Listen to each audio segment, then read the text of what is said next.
Aujourd'hui, sur la radio du cinéma, j'ai le plaisir d'accueillir Brandon Bernath, le scénariste réalisateur du court-métrage, son premier film d'auteur, inspiré du maximalisme, Pool Party. Hello, Brandon. Bonjour. I want to ask you about Pool Party short film. This is a collaboration between Lachance and a non-profit organization called Choose Love. How much did they impact or inspire your vision for the short film? Well, Jeff Rudis, the owner of Lachance, approached me to make a film, a short film that was a collaboration between Lachance and Choose Love. And of course, I wanted to definitely incorporate small elements of both of Choose Love and Lachance.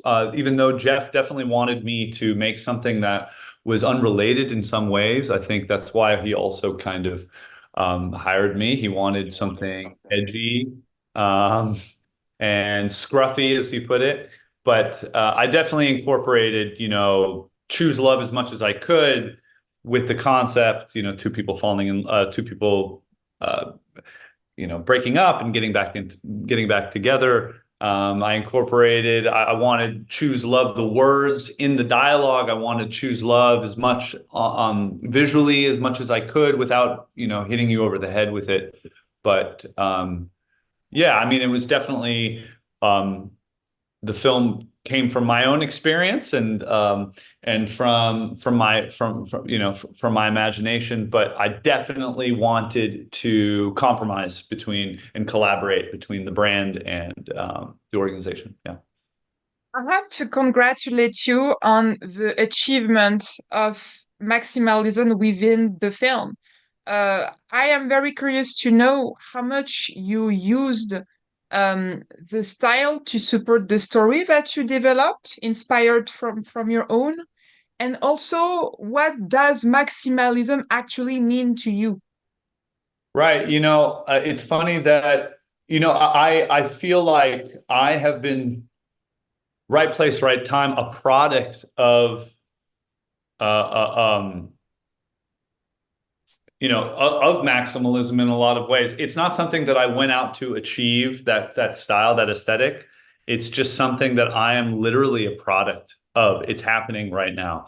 I've been doing some interviews and I've been writing about the film a lot, and it just felt like I needed to talk about maximalism just because, looking at my film from an outsider's point of view and seeing art that's happening right now in the fine art community, as well as a little bit in the film community and in the fashion world. It's just something that is very relevant right now. And the first music video actually that I directed back in 2020 that was premiered in Rolling Stone magazine for the artist Pokey Lafarge, I had some older people look at that music video, and that was the first time I even heard that term maximalism. And it was something that I think was just starting to kind of creep into art. And I love a lot of color. I love a lot of characters. And like I said before, it's almost by accident. It's just what is happening right now. And I'm not in control of it in a lot of ways. It's just what it is, I hope that answers your question. Well, this is the world premiere of your film happening on March 3rd at the Mammoth Film Festival. What do you expect at this stage from the festival circuit, being more from the fine art world and a variety of, I guess, universes that also do come together and make this short film? How much do you expect for the film festival circuit to support your film, get you to know audiences better, and what their reaction will be to that world that you brought to them? Well, I mean, I think off the bat, when anybody has seen this film, I studied their faces closely, and everybody's just like having a great time watching the movie. They don't really know how to categorize the film. I think the film festivals right now, we're having a great response from a lot of film festivals that are, officially selecting the film in their film festivals. But I think it's not an art film, it's not a fashion film, it's not a short film, it's not a commercial. It's somewhere in between all of that. And that's really what I wanted to do. I mean, that's what I set out to do. Again, it's a film that's for a fashion brand and a charity. And so for me, like I wanted to approach it kind of like a fashion film, which if you've seen a lot of fashion films that are kind of ambiguous a little bit, maybe there's not too much dialogue. But I didn't want it to be that. I wanted to also have dialogue and have a story, but I didn't want to go too heavy with that as well. I literally set out to create something that was in between all those worlds. And I think, going to a film festival and being accepted at the film festival, I'm just so excited finally to share my work with the public and to talk about the film and watch other people's films as well. And to just kind of, interact with like-minded individuals, independent filmmakers mostly, and see where this can go. I have so many scripts and ideas for films that I want to make, and hopefully this will allow me to do so. Who work within the fashion world have historically impacted also at large the industry? I'm thinking about cinematography. It's really beautiful in your film. How much do you believe that arts should also sometimes overlap or come together to bring a form of progressiveness? Well, I mean, for sure, this film was inspired by a lot of, you're saying progressiveness. You have multiple questions there, right? I think I'm kind of just bored of seeing the same kind of people all the time in films. And I wanted to, off the bat, I knew that there were elements of like Slim Aarons that I wanted, the photographer. I definitely wanted that like 70s kind of Palm Springs, Beverly Hills kind of photography, aspect to it. I'm a huge fan of Nadia Lee Cohen. I don't know if you know that photographer. She's a modern photographer. Huge fan of like what she does. I kind of wanted to incorporate a little bit of that. I wanted to incorporate some of the LA kind of Tarantino 70s trashy B-movie aspect to it, but not take away too much from, again, I'm representing a brand. So I didn't want to go too much into my aesthetic. I wanted to kind of be,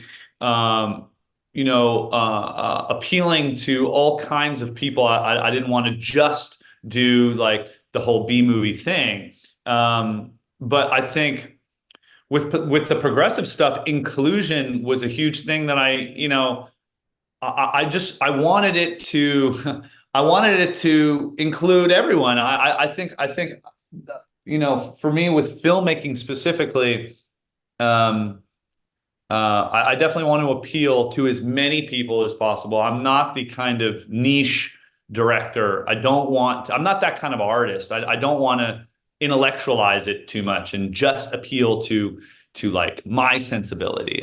Whenever I'm making art, yes, of course I want to appeal to myself, but I want to appeal to the general populace, really. To me, Pool Party really also felt a little bit like a family film, like a film that because of its style and genre is perhaps in a way is soft enough to appeal to a wide audience that does not necessarily know the universe or even the more fashion or fine art world, but can relate to it because of just the narrative and how you brought together the incredible cast to tell this this story that has such a specific aesthetics even within the credits. Yeah, it's very interesting. I'm just very happy. So, union jobs and non-union jobs, this was this was still kind of towards the end of the pandemic, a little bit in there. You know, we didn't want to go through SAG, the Screen Actors Guild, just because there was a lot, it just would have been more expensive to go that way. And if you looked at my script, I mean, there was a lot of characters, a lot of characters. By the way, I shot this in 3 days. So yeah, pretty remarkable. First film out of the gate, honestly. So excited. I love a challenge. But the thing is, so for casting, I had to cast non-union actors. And of course, you know, as a fashion film, I was thinking to, you know, initially to hire a lot of models, but that quickly went away once I realized, oh, I have to, this is going to be a non-union project. Well, let's see what general casting, what non-union casting is going to be like. And the pool of actors that I found that were able to audition for this blew me out of the water. I couldn't believe that there was so many talented actors out there that are not that are not SAG, that are non-union actors. There's so many in LA that are really talented, and you know, if you have an eye for exactly what, if you're very specific and you know exactly what you want, it shouldn't be too difficult. I had a blast casting this. It was so much fun. Just the casting process was fantastic. We wish you, your crew, and your cast a fantastic screening at Mammoth Film Festival and hope that this will be followed by a lot of great feedback for your cinema career. Thank you so much. Thank you for the opportunity.